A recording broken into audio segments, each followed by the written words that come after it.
Hello students.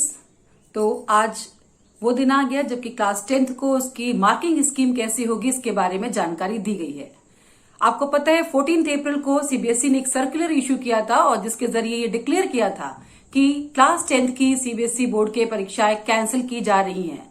Reason आप सभी को पता है, because of covid it was not possible to conduct the examination, so class 10th examinations were cancelled and it was already declared on April 14th. Now the new circular was issued by CBSE by the Controller of Examination, Dr. Sanyam Bhardwaj, on 1st May, that is yesterday. कल एक नया circular issue किया गया है जिसके द्वारा ये बताया गया है कि क्या होगा क्राइटेरिया, आखिर किस तरीके से बच्चों का असेसमेंट किया जाएगा अगर बोर्ड एग्जाम्स नहीं होते हैं। क्योंकि अभी तक सब बच्चे इस पशोपेश में थे कि कैसे होगा, कहीं ऐसा तो नहीं है कि हमारे संग जस्टिस नहीं हो पाता है। तो इसलिए बहुत ही बधाई के पात्र है सीबीएसई जिन्होंने इस तरीके का इतना judicious, fair, valid, reliable and flexible, वास्तव में ये सारे शब्द यहां एकदम फिट बैठते हैं कि ये चीजों को उन्होंने ध्यान में रख करके इस क्राइटेरिया को सेट किया है कि किसी भी तरीके से किसी भी बच्चे का लॉस नहीं होने पाएगा। आज के वीडियो में आपको मैं इसी के बारे में जानकारी दूंगी कि क्लास 10th के जिन बच्चों का इस साल बोर्ड एग्जाम होना था और कैंसिल किया गया है, किस तरीके से उनके मार्क्स का असेसमेंट किया जाएगा।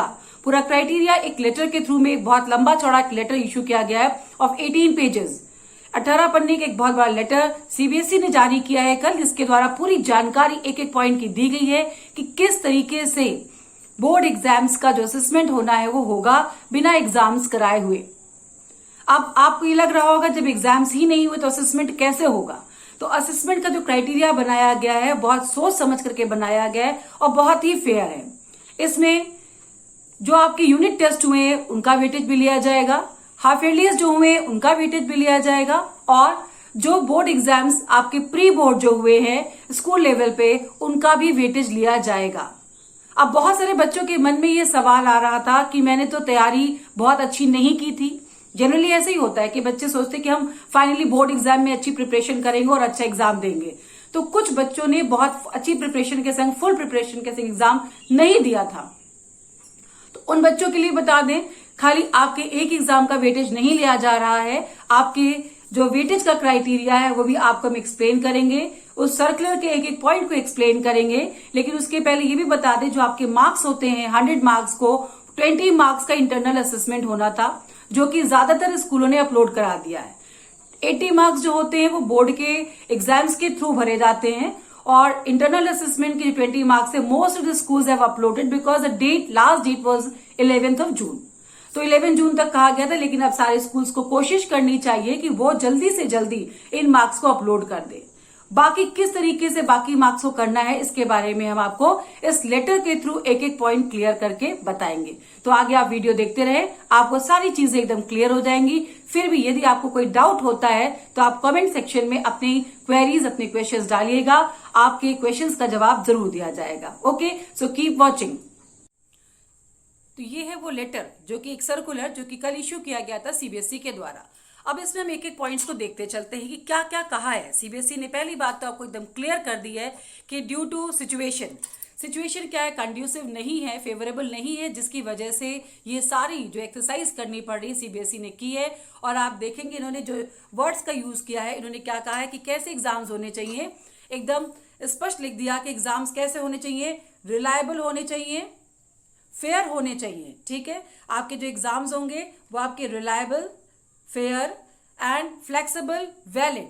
तो ये जो सारी चीजें उन्होंने कहा है, इसका मतलब है किसी भी तरीके से बच्चों का नुकसान ना होने पाए, इन चीजों को ध्यान में बहुत अच्छी तरीके से रखा गया है। ठीक है, तो पहले पॉइंट पे हम आते हैं। पहला पॉइंट आप देखेंगे इसमें इन्होंने क्या कहा है कि procedure for assessment of student, क्या प्रोसीजर अडॉप्ट करना है। फर्स्ट पॉइंट आप देख रहे हैं, इसमें दिया है कि आउट ऑफ 180 मार्क्स आपके बोर्ड एग्जाम्स के बेसिस पे होते हैं और 20 मार्क्स जो होते हैं वो आपका ईयर एंड 20 मार्क्स आपके इंटरनल के होते हैं। तो इंटरनल के मार्क्स ज्यादातर स्कूलों ने आपके भेज दिए हैं या भेजे जा रहे हैं, क्योंकि इसकी लास्ट डेट आपको जो दी गई थी वो आपकी थी 11th जून। ठीक है, तो 11th जून इसकी लास्ट डेट दी गई थी, जिसकी वजह से ज्यादातर स्कूलों ने इसको पहले ही से कर दिया था। ये आप देखेंगे 11 जून उन्होंने डेट दी थी, राइट। अब आते हैं, due to cancellation of the board examinations the assessment of 80 marks will be done by the school.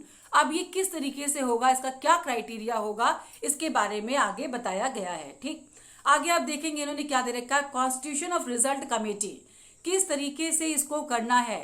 ये किसी एक व्यक्ति के हाथ में नहीं है कि आपका रिजल्ट बना देगा, या कोई स्कूल सोचे कि अपने बच्चों को हम 100 नंबर दे देंगे, तो ये भी नहीं कर सकता है, क्योंकि बहुत सारे क्राइटेरिया और बहुत सारी चीजों को ध्यान में रख करके इसको प्रिपेयर किया गया है। इसको करने के लिए आप देखेंगे इन्होंने बाकायदा एक कमेटी के बारे में कहा है।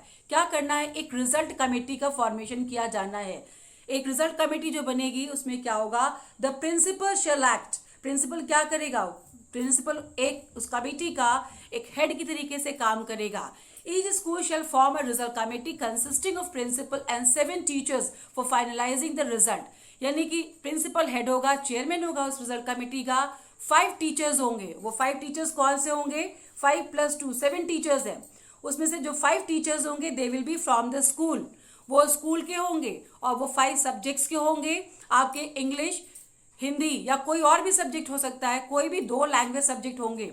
ठीक है, फिर आपका मैथ्स का, साइंस का, एसएसटी का। So 5 teachers will be there. जिन स्कूल्स में 5 सब्जेक्ट के सिवा 6 सब्जेक्ट भी है, तो उसमें क्या करना है, सब टीचर्स ये 5 ही रहेंगे, लेकिन इन सब्जेक्ट्स का जो मीन होगा उसको एवरेज मार्क्स होंगे जो आपके छठे सब्जेक्ट में चढ़ाए जाएंगे। इन 5 टीचर्स के सिवा भी 2 और टीचर्स रहेंगे, they will be from the neighbouring school. सारे टीचर्स आपके अपने स्कूल के नहीं होंगे। आगे क्या दे रखा है कि 1 from mathematics, 1 social science, science and 2 language teachers. उसके साथ साथ क्या कहा इन्होंने, एंड स्कूल शुड को opted by the teachers of neighbouring school. तो उसमें क्या करना है, नेबरिंग स्कूल यानी कि जो आपके पास का स्कूल है वहां के स्कूल के भी 2 टीचर्स आपके इसमें रहेंगे। और ये बात जरूर ध्यान रखनी है कि जो टीचर्स आपके स्कूल में, जिस स्कूल से आ रहे हैं उस स्कूल में आपके टीचर्स नहीं आएंगे। सपोज आप किसी केंद्रीय विद्यालय में पढ़ते हैं, उसके आसपास और भी कोई केंद्रीय विद्यालय है, अगर 2 एक्सटर्नल टीचर वहां के यहाँ आते हैं तो यहाँ के टीचर्स वहां नहीं जाएंगे।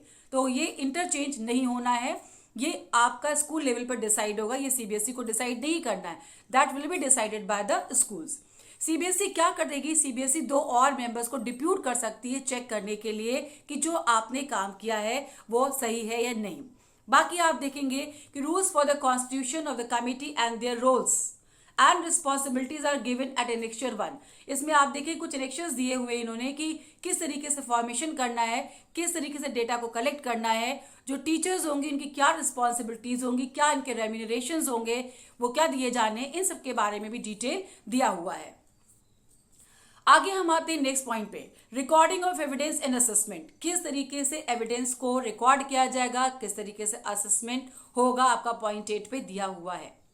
The evidence towards the performance of the student in the internal test exam conducted by the school should be documented student-wise and maintained in a secure manner। ये बहुत इंपॉर्टेंट चीज है। इसको जो भी डॉक्यूमेंटेशन हमारे पास जो डॉक्यूमेंट्स है उनको हमें सिक्योर करके रखना है। These documents may be called upon for subsequent verification as per the instructions of the board. They can be called, they can be asked, यानी कि सीबीएसई कभी भी आपसे रिजल्ट निकालने के दौरान या रिजल्ट निकालने के बाद आपसे उन रिकॉर्ड्स को मांग सकती है। इसलिए जो रिकॉर्ड्स आपके हैं वो सारी कार्यवाही के, और जो बच्चों के पेपर्स है उनको आपको संभाल के सेफ कस्टडी में रखवाना है।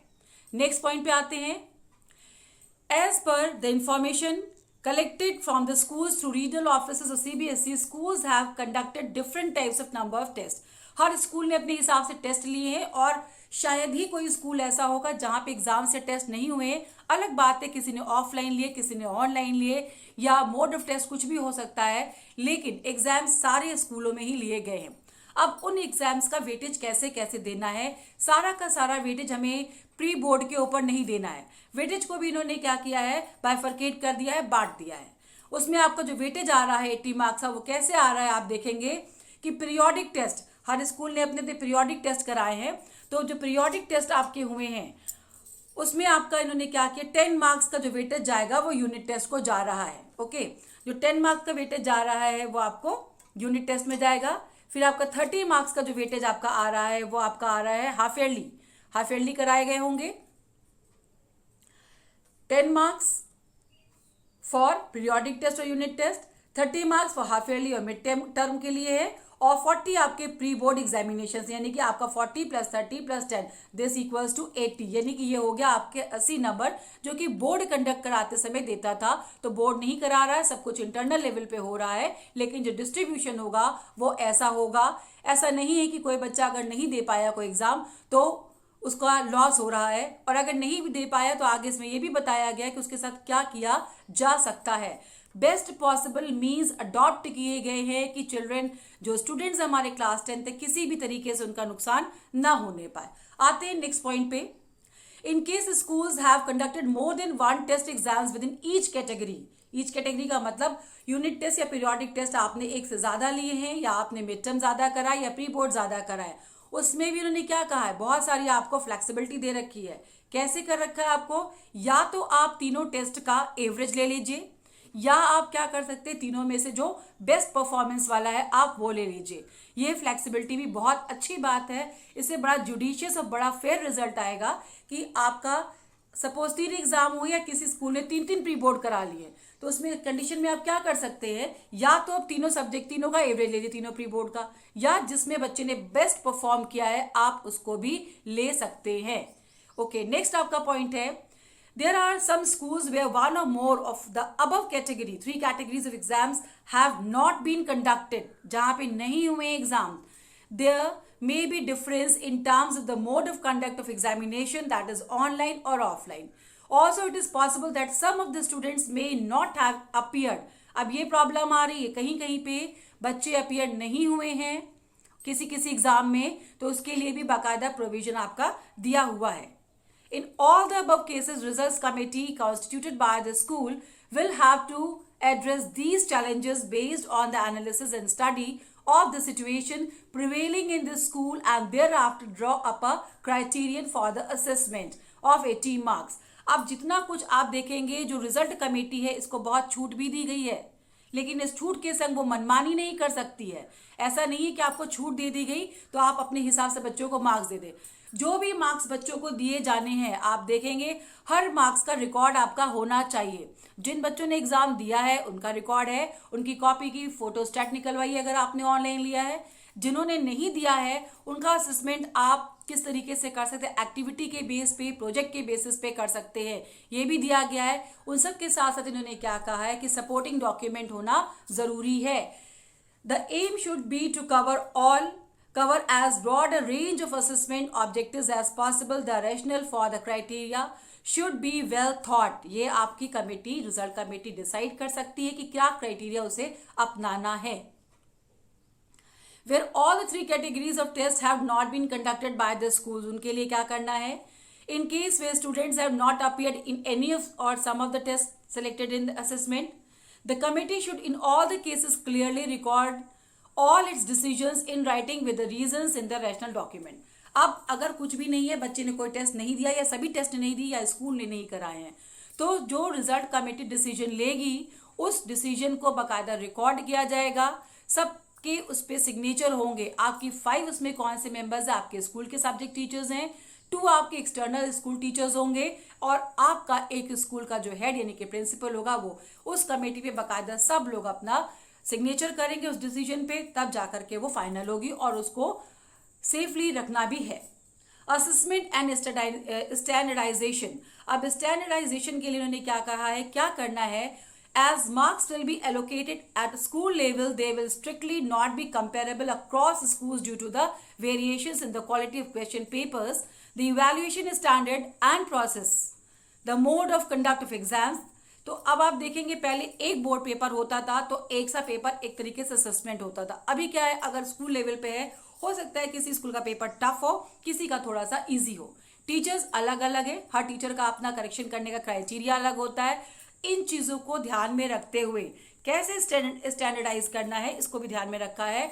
So therefore, to ensure standardization, each school will have to internally moderate the marks to account for the school level variations by using a reliable reference standard. अब इन्होंने जो क्राइटेरिया रखा है ये काबिले तारीफ, क्योंकि ऐसा अगर नहीं होता तो क्या होता, हर स्कूल अपने हिसाब से मार्क्स दे देता, 100 नंबर भर के बच्चों को दे दिए, तो ये नहीं कर सकते। इसके लिए जो प्रोसीजर उन्होंने अडॉप्ट किया है, क्या किया है, आपके स्कूल के, आप 2021 में अपियर हो रहे हैं तो पिछले 3 साल का रिकॉर्ड देखा जाएगा। ठीक है, हर सब्जेक्ट वाइज देखा जाएगा। आपका पता चला आपके 2018, 19, 20 तीन के रिकॉर्ड देखने। 2018 में आपके स्कूल में किसी सब्जेक्ट का सब्जेक्ट एवरेज सपोज 72 आया, 2019 में वो 75 आया और 2020 में वो सपोज 74 आया। तो अब आप देखेंगे आपकी रेंज क्या जा रही है। स्कूल का जो सब्जेक्ट एवरेज चल रहा है, अब आप स्कूल मनमानी नहीं कर सकते कि अब 90 नंबर बच्चों के भर दिए। आज तक बच्चों का एवरेज इतना जा रहा था जिस स्कूल का, वो एकदम से इतना हाइक करके 90 क्रॉस नहीं करेगा। तो जो आपका एवरेज आएगा बच्चे का सब्जेक्ट का, वो +-2, बस इतना ही हो सकता है, इससे अधिक डिफरेंस नहीं होगा। क्योंकि अगर ऐसा होगा तो सीबीएसई बाकायदा उसकी जांच कर सकती है, क्योंकि उसमें कहीं ना कहीं ये संदेह हो सकता है कि कुछ गड़बड़ी हो। तो आपको ये बात एकदम क्लियर हो गई होगी कि जो आपके पिछले 3 साल के रिजल्ट है, अगर रिजल्ट आपके अच्छे जा रहे हैं तो निश्चित रूप से इस बार भी आपको उसका बेनिफिट मिलने वाला है। एक बात ये भी आती है, जिन स्कूलों में 3 साल नहीं है तो उनके पिछले 2 साल के अवेलेबल रिकॉर्ड के बेसिस पे रिजल्ट को डिसाइड करेंगे। जिनके 1 ही साल हुआ है स्कूल का अभी खुले हुए आपका, तो उनके 1 साल का होगा। और जिनका स्कूल में फ्रेश इसी साल स्टार्ट हुआ है, उसके लिए भी क्या प्रोविजन किया है सीबीएसई ने कि डिस्ट्रिक्ट लेवल पे आपका देखा जाएगा कि वहां का क्या रिकॉर्ड है। सपोज आपकी डिस्ट्रिक्ट पे जो आपका एवरेज जा रहा है सब्जेक्ट का, आपके वहां की डिस्ट्रिक्ट की जो परफॉर्मेंस जा रही है, उस परफॉर्मेंस के बेसिस पे उसको रैशनलाइज किया जाएगा। आप इस पॉइंट में देख सकते हैं, जो आपका पॉइंट ई है, in school where the students are appearing in the class and board examinations for the first time। जिन स्कूलों में क्या हो रहा है, ये पहली बार अपीयर हो रहे हैं, तो उसके लिए इन्होंने क्या क्राइटेरिया करा है कि जहां पे पहली बार अपीयर हो रहे हैं बच्चे, उसके लिए इन्होंने क्या करा है, द बोर्ड विल प्रोवाइड, ये बोर्ड ने खुद ही कहा, the board will provide the details for the district, state and national averages of last 2 years performance in the board exams and the best performance in terms of overall average score from among the district, national and state averages will be taken as a reference year। तो ये बहुत अच्छी बात है कि ये क्या कहा गया है कि अगर ऐसा है तो क्या करेंगे, वो आपको खुद वो प्रोवाइड करा रहे डिस्ट्रिक्ट लेवल पे क्या रहा है। ठीक है, नेक्स्ट आपका पॉइंट एफ में क्या है, the board distribution of marks obtained by the students of the school in the specific year subject wise will be made available to the school by the board in their login account। ये तो आपका दे रखा है, इसके लिए connection दिया हुआ, उसमें आप देखेंगे किस तरीके से करना है। एक बार रिजल्ट कमेटी ने जो फाइनलाइज कर दिया, once the result committee finalizes the marks on the basis of test or exam, it has to ensure that the marks of students are aligned with the broad distribution of marks provided by the board। जो आपको board की तरफ से guidelines मिली है उसके according है कि नहीं, उसके बाद ही आपकी जो रिजल्ट कमेटी है इसको फाइनलाइज करेगी।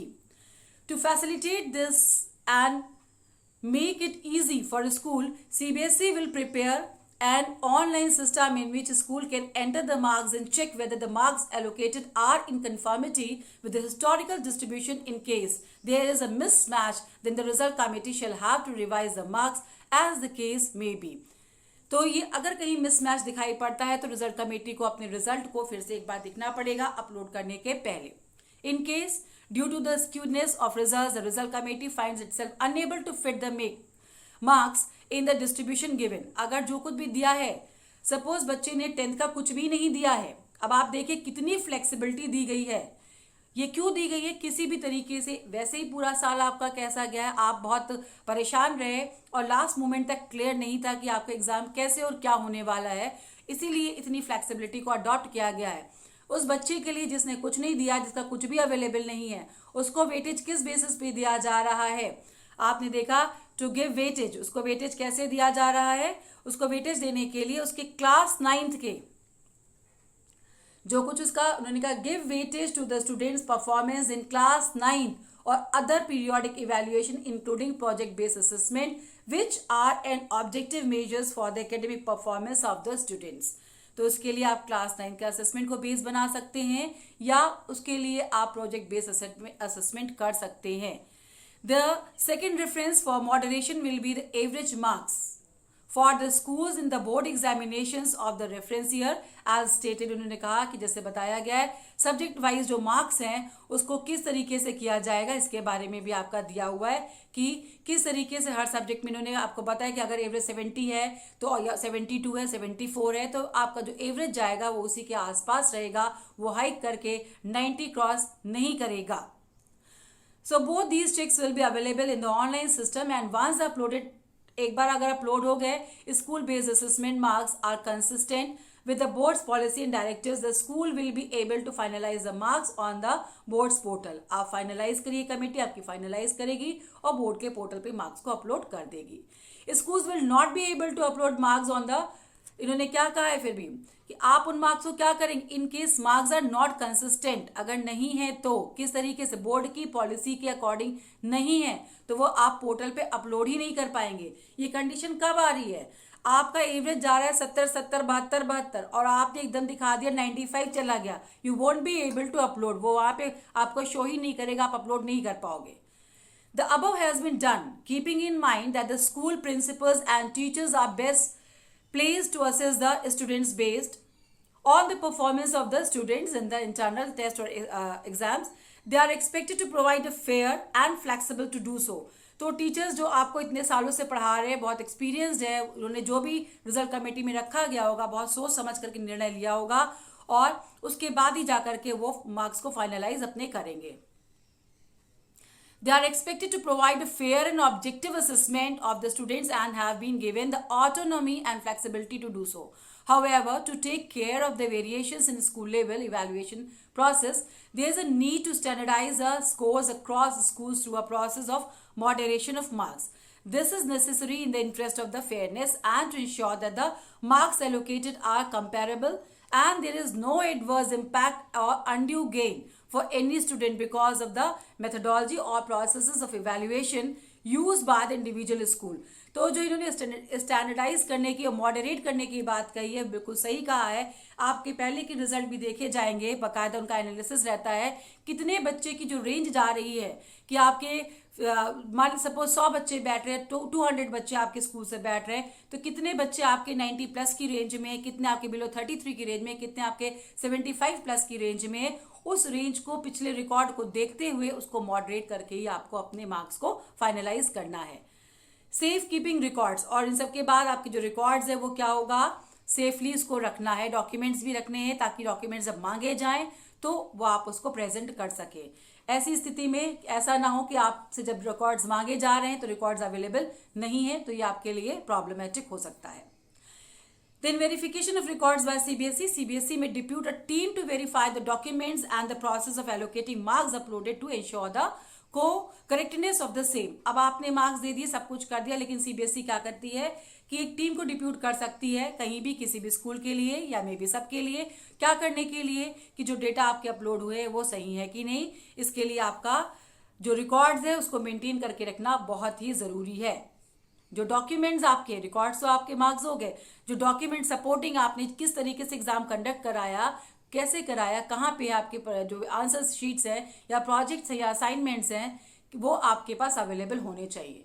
Action against non compliance. In cases where the school deliberately indulges in practices that are not consistent with fair, unbiased and objective practices of assessment, CBSE reserves the right to start disaffiliating। अगर कहीं ऐसा लगता है किसी school ने मैल practices की हैं, सही नहीं किया है, कुछ गड़बड़ियां पाई जाती हैं, ऐसी स्थिति में क्या होगा, सीबीएसई क्या कर सकती है, डिसएफिलिएटिंग प्रोसेस, उस स्कूल का एफिलिएशन को कैंसिल कर सकती है, उनके ऊपर फाइनेंशियल पेनाल्टी भी इंपोज कर सकती है, और क्या कर सकती है, not to declare the result of class 10 for the school till the time it is not in conformity with the board's policy. जब तक बोर्ड की पॉलिसी के अकॉर्डिंग उनको लगता नहीं है, उस स्कूल के 10th क्लास के रिजल्ट को वो रोक सकती है। Data once uploaded will be final. एक बार डेटा आपने अपलोड कर दिया वो फाइनल हो जाएगा। No request for correction of marks because of wrong entry or mistake of any sort will be allowed. उसके बाद अपलोड करने के बाद कुछ भी करेक्शन इसमें नहीं होगा, इसलिए बिल्कुल अटमोस्ट केयर इसमें रखनी है, बहुत ध्यान देना है मार्क्स को अपलोड कराते समय। Candidates not appeared in any assessment. अब ये बात आती है कोई कैंडिडेट किसी भी असेसमेंट में अगर अपीयर नहीं होता है तो स्कूल में कंडक्ट एन ऑफलाइन, ऑनलाइन और telephonic one two one assessment. अब आप देखिए कितनी बड़ी छूट की बात कही इन्होंने कि अगर कोई बच्चा अपीयर नहीं हो रहा है, किसी वजह से कोई बच्चा अपीयर नहीं हो पाता है, तो आप देखिए यहाँ पे कि उन्होंने कहा आप उसका फिर से टेस्ट ले सकते हैं। वो कैसा हो सकता है, कैसा भी टेस्ट हो, ऑनलाइन ऑफलाइन, एकदम क्लियरली आप देखेंगे कि the student has not appear in any of the test, तो क्या करना है, द स्कूल में conduct an offline, online or a telephonic 1-to-1 assessment and record documentary evidences to certify the recommendations. The student may be assessed objectively on that basis by the school out of maximum marks of each subject. तो उसका assessment के लिए आपने नहीं दिया है तो बाद में अब से भी कर सकते हैं। जो आपकी लेटर की लैंग्वेज जो यही कह रही है कि नहीं दिया तो क्या कर सकते हैं, आप उसका 1-to-1 आप इवन टेलीफोनिकली भी रिकॉर्ड कर सकते हैं, ठीक है। लेकिन उस सब चीज को रिकॉर्ड करके रखना है, डॉक्यूमेंट्स यानी कि आपके पास जो रिकॉर्ड्स है, विटनेस उसका होना चाहिए, दिखाने के लिए आपके पास अवेलेबल होना चाहिए।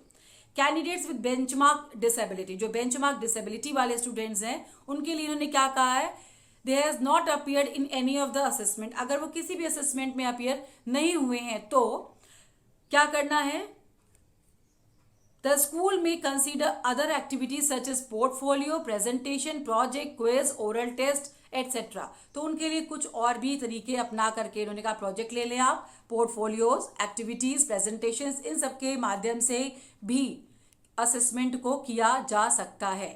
तो ये आपके तरीके बताए गए हैं किस तरीके से बेंचमार्क डिसेबिलिटी वालों के लिए भी है। फिर हम नेक्स्ट आते हैं, bye such candidates during the session for assessment, इस तरीके से असेसमेंट आपका होगा। Results of more than 5 subjects, अगर 5 से अधिक सब्जेक्ट है तो आपको ने बताया, तो उसमें ऐसा क्या होगा कि जो 5 सब्जेक्ट का आपका आएगा मैक्सिमम अलॉटेड मार्क्स के अकॉर्डिंग जो भी आता है, उसके बाद उसका जो एवरेज होगा वो आपके बाकी सब्जेक्ट्स के लिए भी मान लिया जाएगा।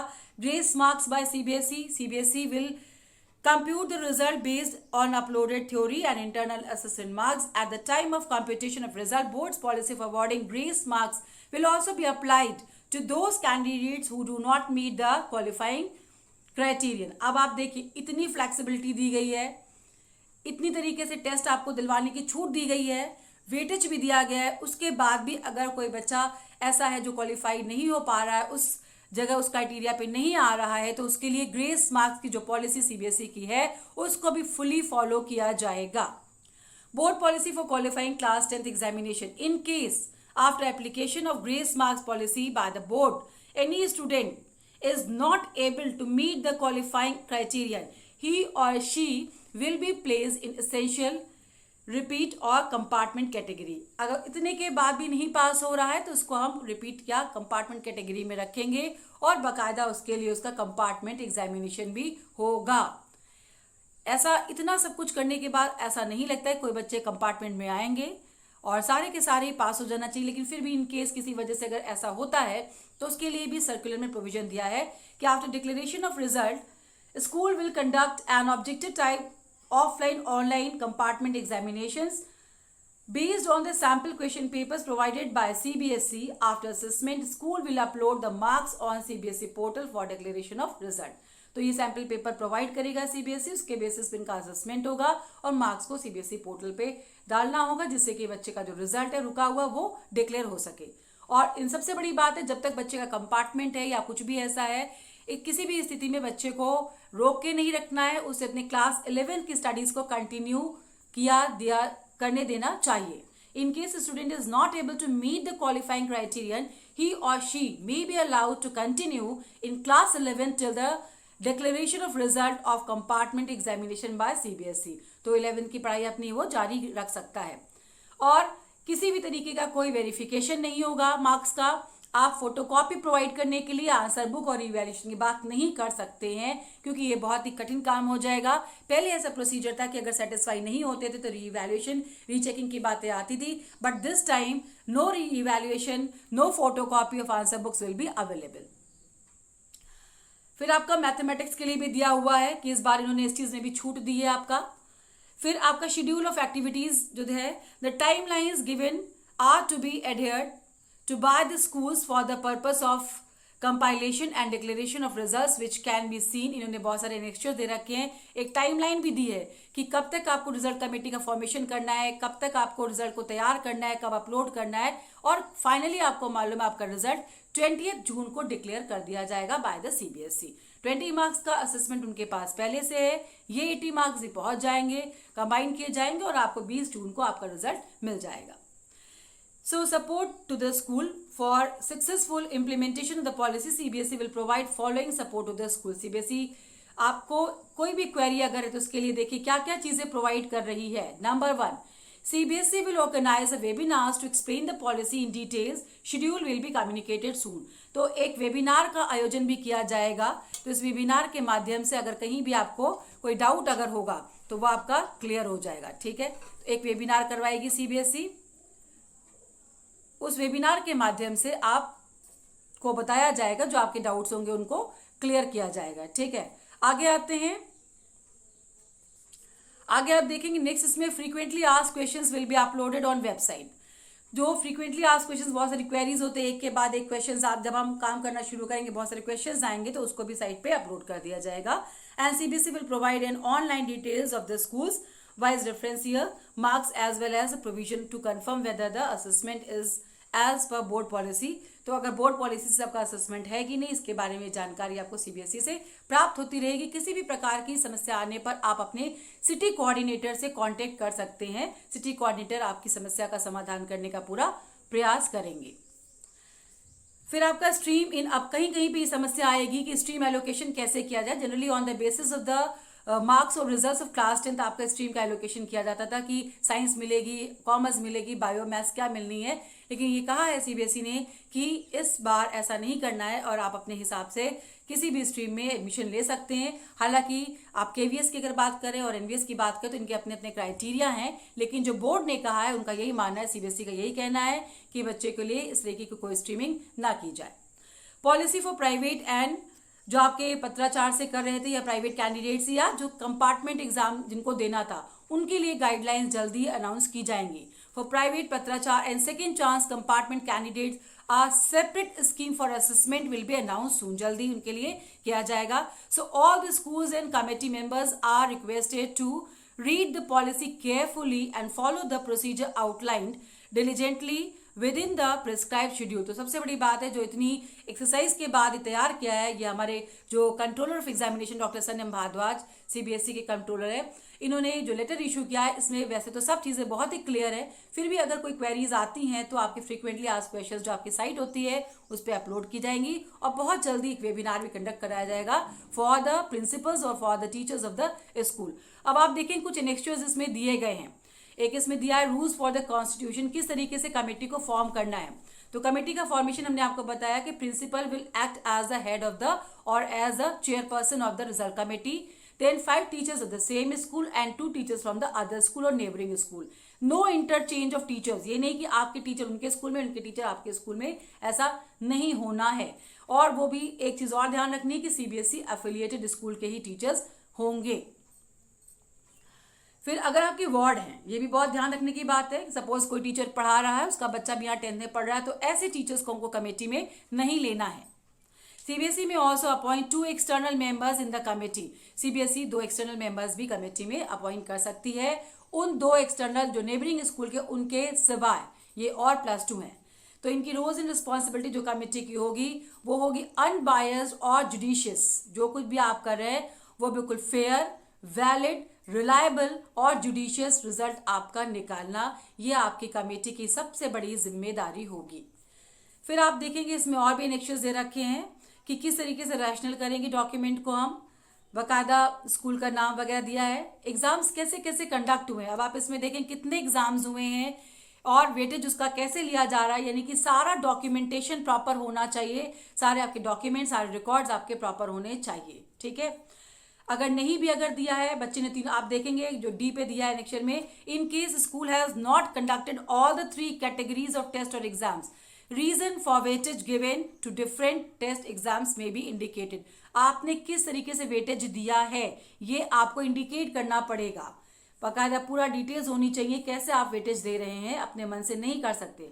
In case students has not taken all the exams on which assessment is based, procedure adopted, अगर बच्चे ने नहीं दिए एग्जाम तो आपने क्या प्रोसीजर अडॉप्ट किया है, ऐसे बच्चों के असेसमेंट के लिए ये भी आपको डिटेल में लिख करके देना है। नेक्स्ट आप देख रहे हैं, in case school assessment does not meet the distribution of marks and average provided by board for a subject this may be indicated and the procedure followed to align the marks may be indicated। जो इन्होंने दे रखा है अपनी policy, अगर उससे match नहीं कर रहा है तो आपने उसको कैसे रैशनलाइज किया है, कैसे स्टैंडर्डाइज किया है, क्या पॉलिसी अडॉप्ट की, उसकी डिटेल भी आपको देनी पड़ेगी। क्या प्रोसीडिंग्स रही हैं आपकी फाइनल मीटिंग्स की, रिजल्ट कमेटी की, उसकी डिटेल भी आपको देखिए इसमें एनेक्शर्स जो दिए हुए हैं इसमें देनी पड़ेगी। तो सब कुछ आप यहाँ देखेंगे इन्होंने एक टेबल बना करके दे दी है। ऐसा नहीं कर सकते कि किसी सब्जेक्ट में हम जो रेंज हमारी पहले 3 सालों में कुछ और चल रही थी, पहले 3 सालों में हमारी 40 से 50 की रेंज में हमारे 20% बच्चे थे और 60 से 70 में 30% बच्चे थे, और हमारे 26 से लेकर 40 की रेंज में हमारे 30% बच्चे थे और खाली 20% बच्चे हमारे 75 से ऊपर की रेंज में थे। तो ऐसा नहीं कर सकते स्कूल की इस बार एकदम से वो 50% बच्चों को 90 से ऊपर की रेंज में ले आए, ये नहीं हो सकता, क्योंकि आपके पिछले रिकॉर्ड्स को देखते हुए ही आपको अपने रिजल्ट को रैशनलाइज करना है। तो ये सारी जो एक्सरसाइज की गई है इसीलिए की गई जिससे कि एक फेयर जुडिशियस रिजल्ट बच्चों को दिया जा सके। आप देख रहे हैं इसमें दिया भी हुआ जो डिफरेंट एक्टिविटीज है, टाइमिंग्स उनकी, कि 5 मई तक आपकी, आज आपकी 2 मई है, 5 मई तक आपकी एक कमेटी का फॉर्मेशन हो जाना है और उसमें आपका finalisation of rational documents 10th मई तक होना है and conduct of assessment if any, अगर कोई असेसमेंट नहीं हो पाया है तो उसको कंडक्ट भी 15 मई तक करा लेना है, उसको 25 मई तक फाइनलाइजेशन ऑफ रिजल्ट कर देना है बाय द स्कूल। फिर उसकी क्या करना है, चेकिंग एंड मॉडरेशन करना है, बाय द स्कूल को चेक करेगा। मॉडरेशन के लिए आपको हमने बताया पिछले रिकॉर्ड्स के बेसिस पे इसको मॉडरेट किया जाएगा। फिर सीबीएसई को 5 जून तक इसको सबमिट करना है and submission of internal assessment की डेट वैसे तो 11 जून है, लेकिन मैं यही एडवाइस करूंगी जिन स्कूलों ने अभी नहीं दिया है वो जल्दी से जल्दी इसको भी अपलोड कर दें। फिर डिक्लेरेशन ऑफ रिजल्ट 28 जून आपका हो जाएगा। So this is all about how the marks और the result will be assessed of class 10। आप जल्दी ही देखते हैं क्लास 12 के लिए क्या पॉलिसी अडॉप्ट होती है। क्लास 12 वाले पढ़ते रहे, उनके पास जो समय है उसको यूटिलाइज करें। जैसे भी सर्कुलर्स आते हैं सीबीएसई के, आपको उसके बारे में इंफॉर्मेशन दी जाएगी। किसी भी प्रकार की कोई भी क्वेरी यदि किसी को भी है तो आप कमेंट सेक्शन में डाल करके अपनी क्वेरी पूछ सकते हैं। Thank you. और अगर आपको फिर भी लगता है कि कुछ चीजें आपको क्लियर नहीं हो पाई हैं तो आप क्वेश्चन पूछ सकते हैं directly. Thank you and keep watching.